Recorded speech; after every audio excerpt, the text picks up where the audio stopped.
গ্যাসের অবস্থা আর ভূগন্ধের অবস্থা আবার বলেন। এই যে ভূগন্ধের অবস্থা তো আগে তো চতুর্দিক দিয়ে ফুলা ছিল, হ্যাঁ এখন আর এটা ফুলা নাই।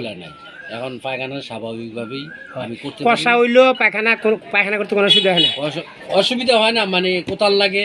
এরপরে মনে করেন কষা যে এখন ওই এক সাইডে দিয়ে একটু গা আর অন্য কোনো সমস্যা না, আর ফুলে টুলে না, চতুর্দিকের ফুলাটা চলে গেছে এবং ভিজা ভিজা যে আসিল বা কোনো পুষ আসিল এটাও নাই, এটা নাই। কিন্তু এখন ওই এক সাইডে যে পানি খরচ করলে এক সাইডে একটু ভিজা ভিজা, এক সাইডে ভিজা ভিজা লাগে, এই গায়ের মতো আর এখন আরাম লাগে, তো কোনো অসুবিধা নাই, তো কোনো সমস্যা নেই। আল্লাহর মতে ভূগন্ধর হোক আর গ্যাস হোক, আমি যে ওষুধটা দিছি আল্লাহর মতে আপনি আরোগ্যের দিকে 80% তো আরোগ্য ইনশাল্লাহ, 80% না। আর মনে করেন বাস তো আমি খাইতে এসে মানে খাই, বাসগুলি খান। আমি রুটি খাই, হ্যাঁ রুটি খাই, নরম গরম ইয়ে দিয়া বানাই দেয় 2টা রুটি খাই। আর ডিম ডাম বা ওই যে ইয়াটিয়া মুরগি টুরগি পুষ বা রক্ত যাওয়ান ব্যথাকরণ কমে গেছে না, এখন এইটুকু নাই।